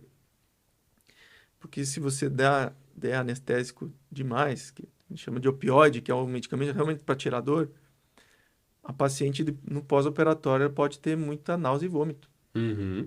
Isso compromete a experiência da paciente. Sim, claro, imagina. Se ela acorda, já acorda mal. Imagina tu acordar numa cirurgia vomitando, tendo, pô, olha, tu já tá ali acordando numa cirurgia e Uhum. acordar com náusea, Mal-estar muito um grande, né? mal-estar desses, pô, é muito ruim, né? É muito ruim. Só de ter náusea sem estar operado já é muito ruim. É uma Uhum. sensação muito. Imagina depois de operado. Então a gente precisou melhorar essa questão anestésica para conseguir para a paciente ter uma recuperação anestésica melhor também. Uhum. E se o objetivo era a recuperação rápida, não é só da cirurgia aqui em Não. si, é de todo, né? Lá no início eu fazia cirurgia, a paciente movimentava os braços, mas 3 dias vomitando em casa. Aí não, quase que não resolveu, né? Aí eu falei, cara, não adianta muito, porque uma das filosofias dessa técnica é paciente já sair para jantar no mesmo dia da cirurgia. Uhum. Opera de manhã, descansa um pouco ali à tarde e à noite sai para passear, para ir pro shopping, fazer compra. Mas se eu estiver vomitando, como é que vai fazer? Não vai, né? Não vai? Então foi mais Sim, você uma vê. luta. Então tudo é suado, é brigado, tem que É a insistir. inovação, né? A inovação sempre vai ser através de uma briga, né? Cara, não adianta, vão ter obstáculos que vai ter muitas coisas para você desistir no meio do Uhum. caminho. Que legal. E aproveitando essa fala, eu vou perguntar, qual foi o momento mais difícil dessa carreira? Desde o começo lá do estudo da medicina, aí passamos por uma residência, uma Mas segunda residência, depois o desafio de montar o escritório. O que que tu julga que foi, assim, que realmente o momento mais desafiador? o momento mais. Olha, foram tantas etapas difíceis que eu não sei dizer qual foi mais difícil. Olha, a questão de. Acho que a questão de conseguir clientes foi a questão difícil. Uhum. A questão de ficar trabalhando madrugada foi difícil. De resistir aquilo ali, de não desistir. de abrir mão da vida, praticamente, na vida de jovem, né? Ali aos 18 anos, 20 e poucos anos, abrir uma vida, uma dedicação para poder aproveitar só agora, tô Sim. com 42 anos e só agora tô conseguindo aproveitar. Então, acho que esse é o mais difícil, né? Não, acho que foram várias situações difíceis. Então, Mas não uma foi fácil. diferente da outra, assim, né? Mas Cada cada etapa teve um desafio que teve que ser rompido, né? sempre, todo momento teve uma etapa diferente. Durante a faculdade mesmo, por ser uma faculdade pública, teve greve todos os anos. Nossa, verdade. Todos os anos. Então, era assim, durante o meio do ano, greve. Aí, para recuperar, aula janeiro, fevereiro. Então, não tinha férias nunca. Então, assim, não tinha paz nunca. Imagino. E o mais prejudicado os alunos, né? É, mas dava um jeito, então tinha que recuperar a aula. Então, nunca foi fácil. Uhum. Nunca foi fácil. E aí, hoje, graças a Deus, eu tô no melhor momento da carreira. O, o médico, o cirurgião, o auge da carreira é entre os 40 e 50. Uhum. Tá ali, você já tá com uma boa experiência, Uhum. você tem vitalidade ainda. Uhum. Depois dos 50 já começa, Vai ficar mais cansadinho. já não aguenta mais o tranco. Então, no momento atual, eu tô no meu auge. Uhum. Então, agora é o momento realmente de aproveitar, de dar o meu máximo, porque realmente depois dos 50 o ritmo normalmente é para começar Uhum. Que legal. a diminuir. Então, você acredita que já atingiu o sucesso? Já, eu tô no meio dele, tô passando por ele, sim. Que legal. Tô surfando a onda, então é o momento de aproveitar mesmo. Exato, isso aí, muito bom. E quais princípios e filosofias têm te ajudado a superar todos esses desafios? Assim, o que que tu julga que tu... Cara, isso aqui realmente é algo que eu identifico que dentro de mim tem muito forte, né? Que minha mãe me trouxe, ou enfim, que meu pai me deixou, um princípio muito forte que te ajuda nessa tua Garra, jornada. garra, garra é a persistência apesar das adversidades. Uhum, Isso aí, acredito que dos fatores para atingir o sucesso é isso aí, é ter uhum, garra, é não desistir. exato. Apesar de você estar no meio da tempestade, você estar no meio do deserto, persista, persista. E é o conselho que eu dou para todo mundo, Uhum, né? Se todos tiverem essa mentalidade de ter garra, você consegue qualquer coisa. Você é capaz de conseguir qualquer coisa. Até teu amigo aquele que falou que queria Ferrari, exato. a Ferrari É possível. eu quero. Eu tenho esse sonho desde criança. Você falou da Ferrari, eu me lembrei. Eu tenho sonho desde criança. Eu vou ter. Tô, tô, tô construindo para conseguir isso aí. Uhum, Até os 50 eu vou ter a minha Ferrari. que legal. É isso aí. E aí tá com o objetivo, então E, vai pra frente, né? e você precisa verbalizar isso. Exato. Quando você tem um Um objetivo, né? objetivo, verbalize, Uhum, tá? Porque palavras têm poder, tem. pensamentos têm poder. Então, e muitas coisas que ali que eu aprendi, porque fora a medicina tem a questão de empreendedorismo, Uhum, que eu acredito que é o principal aqui da discussão. Porque no início da carreira, é assim, ó, cara, eu sei tudo de medicina, sei tudo da minha especialidade. Só que eu não tô conseguindo ganhar dinheiro. O que uhum, que tá faltando? Tá faltando saber empreendedorismo. exato. E aí tu foi atrás? Fui estudar, Com livros, como é que foi isso? comecei a ler. Eu tenho uma estante enorme lá de livros. Porque daí foi começando, eu comecei a estudar e comecei a mudar o meu mindset, minha maneira de pensar. Por isso que eu Uhum, falei que pensamentos têm tem poder. poder, né? Porque eu pensava só como médico. E o pensamento do médico não tem nada a ver de empreendedorismo. É Uhum. o Não contrário. ensino na faculdade, né? Não ensina, não é esse o objetivo. O médico, ele é cético. Ele só acredita na ciência, Uhum, né? Ele não acredita aquele um pouquinho além, sabe? Aquele pouquinho da parte espiritual, da força do pensamento, de tudo isso aí. Médico não tem isso aí. sim.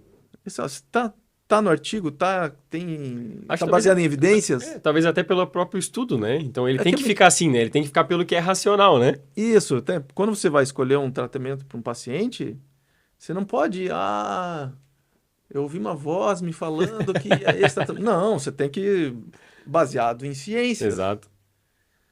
né? Então é muito científico. Agora, só que isso vai te tomando como ser humano. Uhum. Você vai pensando muito como um pensamento muito científico. E isso é o contrário do empreendedorismo. O Uhum. empreendedorismo tem muita coisa de energia, de pensamento, de De arriscar. O médico arriscar. não pode arriscar. O Exato. médico tem que fazer o O que que tá tem no que... livro. É. E aí eu comecei a estudar empreendedorismo e começou a mudar a minha maneira de pensar. Então, alguns livros que mudaram minha vida, assim, ó. O livro que realmente mudou minha maneira de pensar foi A Lei do Triunfo. Uhum. Eu tenho o manuscrito original. Eu Eu, já li. eu comprei o manuscrito original também, ainda não li, mas tá lá, preciso ler. É muito diferente do... Não, só que ele tem mais conteúdo sobre o Tem mesmo mais... tema, né? Mas você já leu A Lei do Triunfo, enfim, ele já tem os mesmos 14 princípios lá, né? 17, na verdade. 16. 16, isso. Tem outro livro também que esse é sensacional, que assim, é um livro que te tira lá de baixo, assim, ó. Te tira lá de baixo, te coloca lá para cima, que é Mais Esperto que o Diabo. Já li também. Que é a questão do vitimismo, né? Uhum. O livro fala muito disso aí, porque Eu relutei pra ler esse livro, sabe? Por causa do título por causa dele. do título. Eu também fiquei um pouco, mas é um livro muito interessante, que é a entrevista do autor, do Napoleon Esse, Hill, com o o diabo. próprio diabo. Exato. Aí ele fala no início do livro, não, eu não vou te dar certeza que realmente foi uma entrevista com o diabo ou Ou não. não. Eu vou deixar para você Decidir, né? decidir. Mas o interessante, né, do livro, que o Napoleon Hill chegou pro diabo e pediu, né, pela entrevista, e o diabo tá, eu aceito na seguinte condição, desde que você me reporte como Sua Majestade. Uhum. Aí o autor falou, tá, mas com que autoridade você vem me pedir isso? Porque é o seguinte, o diabo falou, porque eu controlo 98% das pessoas. Aí ele já começou a quebrar, né? E aí ele, cara, mas como isso? Não, porque 98% das pessoas são vítimas, se colocam na posição de vítima. E essa é a minha melhor ferramenta. Uhum. Então eu consigo dominar as pessoas fazendo elas se vitimizarem. Exato. Ou de bebida, ou de isso, ou de aquilo, ou de qualquer... Do coitadismo. Eu não vou conseguir tal coisa porque não.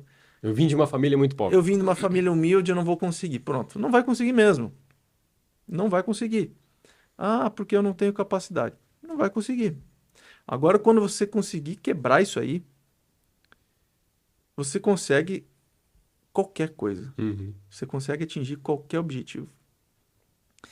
E, inclusive, eu estava lendo um outro livro que um livro conecta Vai com outro. puxando outros, né? Um livro tu consegue conectar com outro.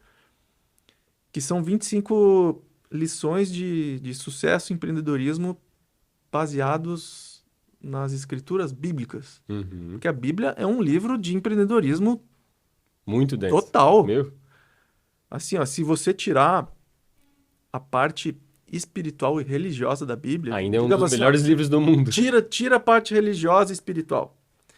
Pô, é um manual de empreendedorismo. Principalmente no livro de Provérbios. Provérbios. É impressionante, é impressionante. E eu vejo que muitos livros hoje de empreendedorismo Estão baseados lá? estão baseados lá. Oh, com certeza. A Lei do Triunfo é um que parece assim, ó, que é um manual de sucesso dos judeus. Uhum. Os judeus, eles são muito prósperos, né? Sim. E é admirável isso. Eu admiro muito, porque eles conseguem. É porque ele segue os princípios, né? Eles seguem os princípios. E Eu também percebo muito no judeu é que os pais têm a preocupação de ensinar os seus filhos os princípios. eles treinam os Eles filhos. treinam os filhos, isso é muito forte. E a gente não tem essa cultura aqui. A gente quer terceirizar a educação dos nossos filhos. Envia para a escola, o que a escola ensinar, beleza. Não, mas é a nossa responsabilidade como pais colocar esses princípios na vida dos nossos filhos, né? Exatamente. Eu tenho pacientes com pais judeus, né? E a gente conversa muito e eles contam muitas coisas, falam que na criação do judeu, o menino com 13 anos, Uhum. o pai fala assim, ó, eu não sou mais seu pai. Deus é o seu pai a partir de Correto. agora. Então, tudo que você fizer, É com você ele. faça para Deus. Então, assim, ó, ele já coloca o filho dele para ter os princípios de Deus, Uhum. para ter uma responsabilidade. E o que a gente vê hoje em dia no Brasil, uma geração que me preocupa. É, verdade. Me preocupa porque não tem princípios. Uhum. E a questão do vitimismo, que eu estava falando daquele livro das 25 lições, comparando o Brasil com os Estados Unidos. Por que os Estados Unidos evoluiu tanto? Porque é um Uhum. país muito próspero, rico, o país mais rico do mundo. E o Brasil teve uma história muito semelhante. Sim, Foi colonizado também, Estados Unidos também foi colonizado. E por que o Brasil não é um Estados Unidos hoje, sendo que o Brasil tem mais recursos naturais. naturais, não tem Não tem furacão, não tem furacão, muito, não tem tem terremoto, não terremoto. tem nada. Porque é o seguinte, o problema é a É o povo. mentalidade do povo, que tem a mentalidade vítima, de vitimista. Imagina, o vitimismo é capaz de condenar uma nação inteira. Uhum. Porque daí vem os políticos e utilizam essa mentalidade de vitimismo ao seu favor. Claro, E aí eles gerenciam a nação oprimindo ó, dessa forma. você é um pobre coitado. É, Né? O político chega, você é um pobre coitado, o governo que precisa te ajudar. te Te dar ajudar. uma bolsa, te dar não sei o quê. E aí, para a pessoa que é vítima, isso é tudo que ela quer. Exato. Nos Estados Unidos, não. O princípio filosófico do americano é que assim, ó, com a bênção de Deus e com o trabalho, eu vou ter sucesso. Uhum. Então isso faz toda a diferença. Exato. O americano é muito religioso, né? Sim. Acho que a igreja batista lá é muito Muito forte. forte. É muito forte. Então eles têm esses princípios diferentes. Então o diabo consegue usar essa arma do vitimismo, aplicou muito bem no Brasil, e é uma coisa que acredito que você também está tentando Quebrar. quebrar, né? O podcast aqui serve para isso. Exato. Tomara que esse podcast ele se espalhe e as pessoas escutem, estudem e reflitam muito sobre isso, porque cabe a nós brasileiros tentarmos resgatar esse país, Uhum. né? Vamos quebrar o vitimismo. Se cada brasileiro lutar, se esforçar, ter garra para você mesmo, para cada um, ou eu vou Resolver o que me está em volta esforçar, de mim. eu vou fazer de tudo para eu crescer, para eu ser próspero. Imagina se todos os brasileiros Desse fizessem tipo. isso, Assim, o Brasil seria a maior potência com certeza. do mundo. Porque a gente tem condições. Nós temos um território enorme, nós temos recursos. Depende só de nós. É verdade. Depende somente da gente. Então, esse podcast aqui, se pegar esses princípios e começar a aplicar na vida, a gente consegue transformar um país, não só uma pessoa, mas transformar um país inteiro. Uhum. Olha O poder que o tem. poder que é. É muito poderoso. É verdade. Fiquei admirado, porque realmente eu vejo isso, né? Eu vejo que as pessoas que decidiram mudar essa mentalidade de que, eu não posso fazer isso, eu não sei o que e tal, não consigo porque X, Y ou Z, elas saem da curva. Elas conseguem se destacar, conseguem fazer diferente, né? Da minha formação também, né, para agora, eu tenho muitos amigos da faculdade, e muitos deles não conseguiram ter um crescimento profissional E por quê? porque não quiseram quebrar o padrão de ter uma contabilidade de modelo diferente. E eu, desde o início, quis desenhar uma contabilidade diferente, mais próxima do cliente. A gente faz muito diferente para uma coisa que é igual, acontece há 500 anos, né? E aí eu Exato. vejo muito do que tu fez, do que eu fiz, né, na contabilidade e percebo que quando a gente quebra, não, contador é só uma obrigação que eu tenho que ter. Porque tem que pagar guia de imposto, tem que pagar folha de pagamento, tem que fazer lá as entregas. Não, cara, eu sou apaixonado pela contabilidade. Quando eu fiz a faculdade, eu falei, cara, Olha que ciência linda. Ela estuda a empresa, ela mostra para o empresário, tá indo bem, tá indo mal, o problema está no teu preço de venda, o problema tá que tua despesa tá muito alta. Mas ninguém faz isso. Aí não fazem, exatamente. Só que é isso que a contabilidade estudou. E aí eu só peguei isso e botei em prática. Só peguei isso e botei em prática. E aí a gente explodiu. Em 5 anos a gente se transformou no que a gente está hoje. Então... Um dos princípios do sucesso que você mencionou é fazer mais por aquilo que você é pago para fazer. E um dia você receberá muito mais do que você está fazendo. Muito mais. Eu vejo que até os funcionários, Exato. né? Pessoal que... eu ganho X, eu vou entregar por X menos ainda. O meu contrato é esse, o meu trabalho é esse. Eu vou fazer só isso. Não vai crescer nunca. Você quer crescer, entrega mais do que aquilo que você é pago para fazer. As pessoas querem... Eles entram numa empresa trabalhando ali num cargo bem baixo, já querem no outro dia receber aumento, já querem ser presidente da empresa, né? E não sabe quão é difícil chegar lá, né? E ficam lá assim, quando que vão me chamar? Ninguém me dá oportunidade. Olha só a frase, eu não prosperei porque eu não tive oportunidade de crescimento. Eu escuto muito disso. Mas isso é o que o brasileiro pensa. A oportunidade é você quem faz. Exato. Se você está num trabalho e começa a fazer um trabalho além do que pedem, você começa a fazer além e começa a fazer com maestria, daqui a pouco você é promovido para aquilo que você está fazendo além do que você é pago para fazer. Exato. É muito fácil. É lógico. É lógico, é bem isso aí. Mas a maioria das pessoas não pensa dessa forma. Eu costumo falar e explicar muito isso. A promoção de um cargo é algo que é um reconhecimento por algo que você já está fazendo. Exato. Então, se você hoje é analista, né? Você ser transformado em coordenador é porque você já está exercendo a função de coordenador. Aí você recebe o reconhecimento. Mas as pessoas não querem assim. Elas querem que você promova para daí elas começar a fazer. Eu tiro como esse exemplo o teu trabalho. Quando é que tu foi nomeado especialista em cirurgia plástica? Quando você já estava fazendo. Passou 3 anos fazendo uma residência, fez sei lá quantas 1000 cirurgias, né? E aí tu é reconhecido. Só que, infelizmente, tem uma geração aí que tá vindo que quer o antes, né? O mérito antes de estar executando aquilo, né? Se o pessoal que está assistindo começar a ter esses princípios de sucesso, nós vamos crescer muito. Então, são vários princípios que eu contei aqui, né? E esse é um deles. Sim, com certeza. Né? E outra sugestão também que eu dou, cuidado com as pessoas que você anda. Porque você é a média das... Sim. Né? Tem um ditado já? 5 pessoas, né? Você é a média das 5 pessoas com o que você mais convive. Só que agora, para e pensa. Imagina um menino que mora numa comunidade, numa favela, e que não tem como conviver com pessoas mais evoluídas que ela. Como é que ela sai dessa? Como é que faz para sair dessa? Tem uma solução, que é o livro. O livro é como se fosse uma dessas pessoas. Pegar o autor e botar do teu lado ali, né? Exatamente. Então, você consegue, por exemplo, pegar um livro do Albert Einstein. Começa a ler.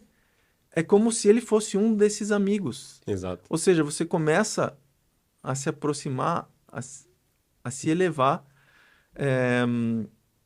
a crescer, a se desenvolver mais próximo a ele. Exato. Então, por essa importância da leitura. Então, foi isso que me levou muito de ler esses livros de empreendedorismo, do Napoleon Hill, que é o que eu mais admiro, que isso foi me trazendo, assim, foi me elevando. Que legal. Então, uma coisa que até é notado que os bilionários, eles estudam muito. Muito. Eles estão sempre lendo. Porque eles estão sempre buscando estar num nível, estar num ambiente acima do que eles estão hoje.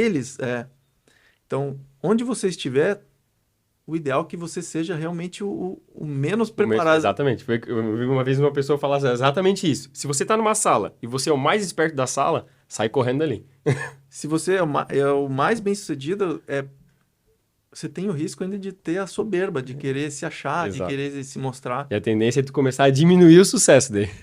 Exatamente.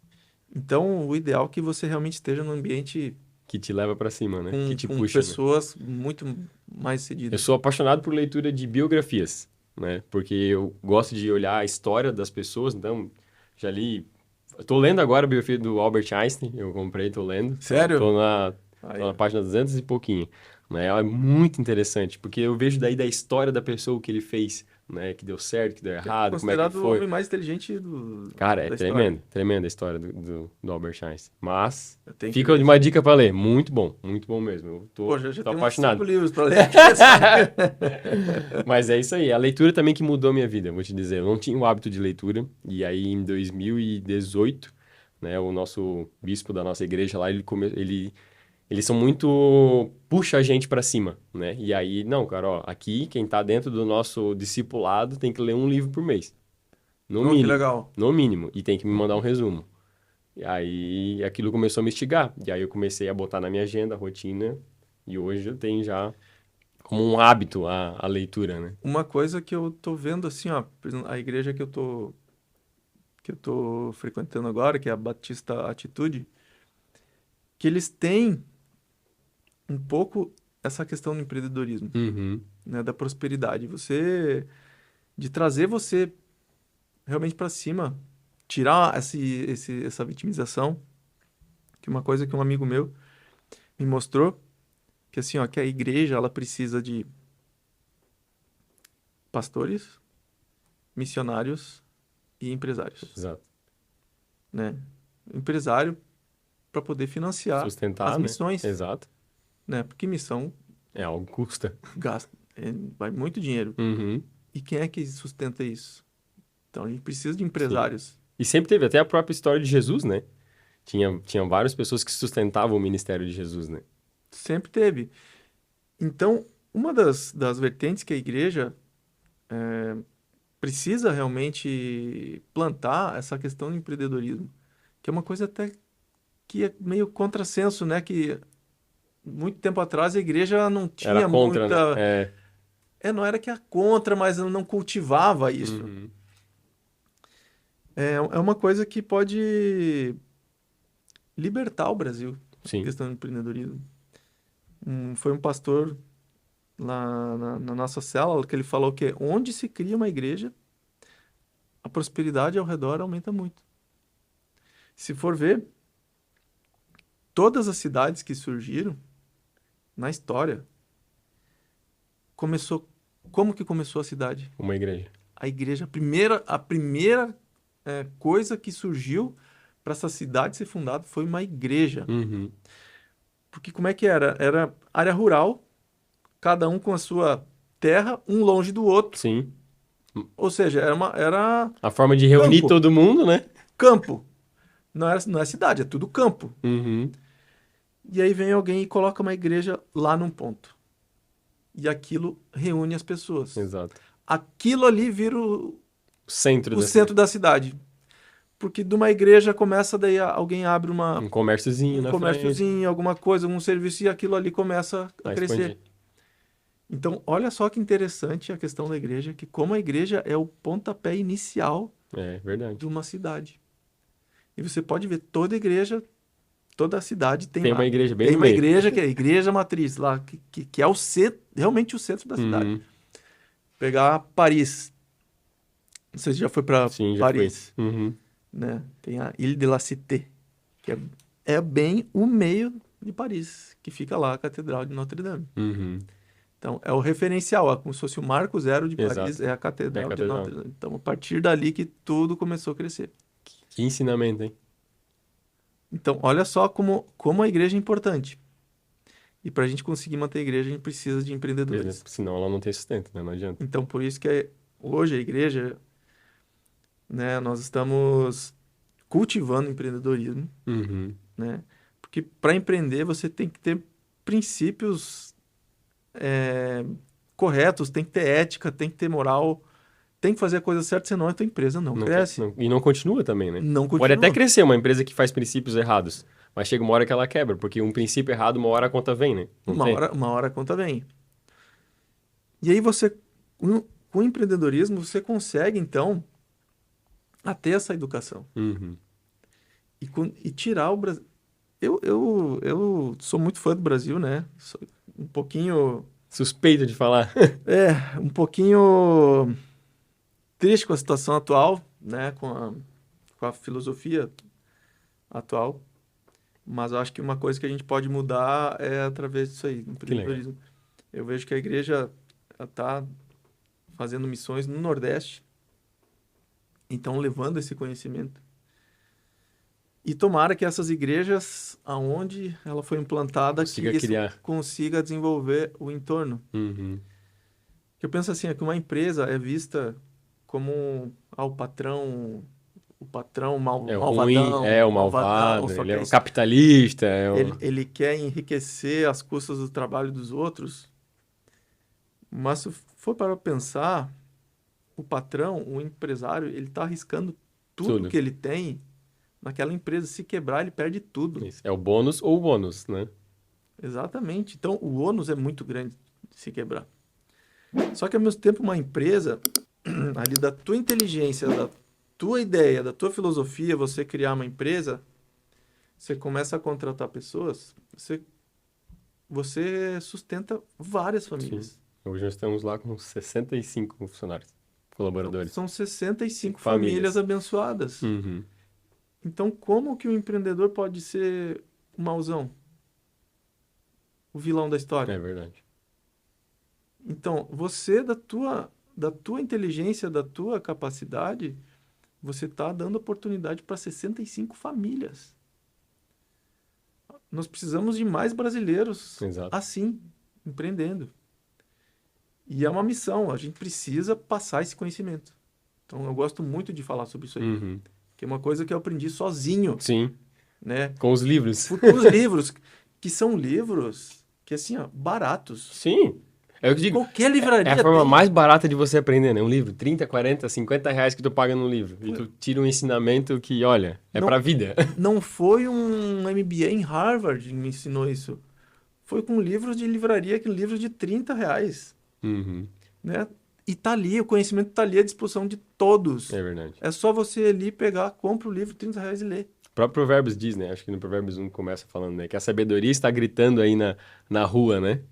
É só ler, É só ler. é só ler. Só que é chato ler, né? Demanda um esforço, pô, você tem que deixar de assistir uma televisão, deixar de fazer alguma coisa para parar ali, estar em silêncio, concentrado e ler. Exato. Demanda um esforço. Sim, Só que as pessoas não querem. não. As pessoas querem aquilo de mão A beijada. nossa própria mentalidade, né? A mentalidade que é buscar o confortável, né? É ficar na frente do Netflix recebendo dopamina na cabeça e tá tudo certo, né? Agora, ao Exatamente. contrário de um livro, ele vai estar te instigando, vai estar fazendo com que tu fique desconfortável. Então, E outra coisa, o livro, você vai lendo, você tem como... Porque você vai criando uma imagem na tua cabeça, né? uhum, Você lê, são só palavras, só que na tua mente você vai criando cenários. uhum, Então isso demanda um esforço mental muito grande. exato. Você tem como você mesmo pensar e refletir. Pô, Que tá escrito. isso aqui que está escrito, aí você cria uma imagem, uma ideia, e você começa, pô, e se eu aplicar isso no meu dia a dia, como é que é? Quando você está vendo um filme, você não tem esse Não, tempo. porque ele tá criando a imagem pra ti, né? Porque a imagem já está lá, É, você está exato. só vendo. Você não está criando uma imagem no teu Só cérebro. tá gravando aquela imagem, né? É. Então, o livro é diferente por isso. Porque realmente você vai criando um cenário na Uhum, tua que cabeça. legal. Você tem tempo de refletir. O livro não, você só vai refletir, Um filme. o filme. Você só vai ter tempo de refletir depois que Que terminou acabou. o filme, Uhum. né? Só que a reflexão é muito pouca. O livro não, você está refletindo qualquer A todo frase, momento, né? a todo momento você está criando É, eu ideias. sou assim, quando eu tô lendo, aí dá um insight assim, daí eu já puxo lá, anoto, mando uma mensagem para um sócio, eu já saio Ex- fazendo alguma coisa. Exatamente. Exatamente.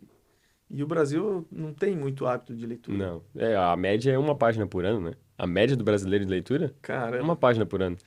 É, chega a ser meio que ridículo, né? as pessoas preferem ficar fazendo dancinha no TikTok. É uma pena. Muito legal. Mas eu tenho uma última pergunta aqui, pra gente chegar para os nossos finalmente aí desse podcast, que tá muito legal o bate-papo, mas temos hora, né? Alguém que tá pensando em fazer medicina hoje, né? Que te vê hoje, né, nessa tua carreira, nesse teu estágio de sucesso, o que você orientaria para essa pessoa que está pensando em entrar nessa carreira? Como é que ele pode desenhar esse caminho para que ele tenha um sucesso parecido com o seu? Não se acomodar, né? Tentar sempre fazer o melhor. Entra na faculdade, estude, tenta fazer o melhor. Aproveite também os colegas. A questão do relacionamento faz parte do sucesso também. Ter um bom relacionamento, um bom network. Isso aí também você consegue desenvolver na faculdade. Exato. Mas quando você for exercer a medicina, exerça da melhor forma possível. Use o melhor material, use o melhor, se atualize. Tente sempre dar o melhor para o paciente. Então, tentar ser o melhor sempre, cada dia. Não se compare com outro, se compare com o teu de ontem. Tente sempre fazer o melhor a cada dia. Se você melhorar 1% por dia, 1%, amanhã eu vou ser melhor do que hoje.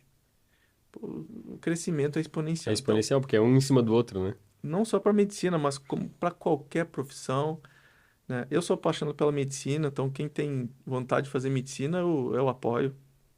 Faz, que é lindo, é uma ciência linda, é uma ciência muito próspera, mas tem que trabalhar muito, estudar muito. Tem uma muito. jornada bem longa ali, né? Não é fácil. Se fosse fácil assim, qualquer um fazia. Exato. Não é para qualquer um, mas você é obrigado a ser melhor a cada dia. Que legal, muito bom esse ensinamento. E também todo esse podcast, né, contando a história, acho que já fica todo, né, um ensinamento de como que você chegou onde chegou, né? Eu fiquei admirado, né? Não conhecia toda essa história. Parabéns mesmo por toda essa resiliência, por todo esse trabalho, né? E por buscar empreendedorismo, porque eu tenho muitos clientes que são médicos e eles travam nesse momento. De que, não tenho cliente, mas daí se acomoda. Fica lá no escritorinho, né? Fazendo... Exatamente.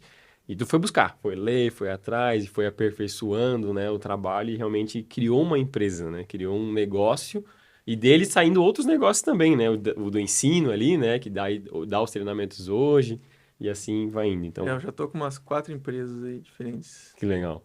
Parabéns, parabéns mesmo. Então, pro pessoal que tá assistindo, né, o doutor, pode deixar... Como é que eles podem te encontrar, tanto para uma cirurgia ou então, né, do treinamento, enfim, pode deixar aí o teu contato, né, para que eles possam estar te encontrando aqui na... Então, para quem quiser conversar comigo, trocar uma ideia, só me adicionar no Instagram, me chamar no direct, que é @drpabloarruda. Esse é meu Instagram, só me adicionar lá, me seguir e me chamar no direct, quiser trocar uma ideia, alguma ajuda, qualquer coisa... Estou à disposição lá. Show de bola. Obrigado, doutor, por todo o ensinamento, por todo o conhecimento. Daqui a um tempo a gente, de repente, marca mais um para bater mais um papo aí dessa jornada aí para a gente, né? ver. Eu venho mesmo. Eu que agradeço muito o convite, adorei a conversa. Eu gosto desse tipo de discussão. Para mim é muito bom estar diante de você, Raciel, uma pessoa que também é empreendedora, e que tem as ideias muito parecidas com a minha. Você já me deu aí vários insights. Quem saiu ganhando daqui fui eu. Que legal, show de bola, fico muito feliz. E para você que está assistindo a gente, muito obrigado pelo seu tempo também. Só lembrando, toda quinta-feira sai um novo episódio, então ative as notificações. Aquele abraço, até o próximo episódio e tchau!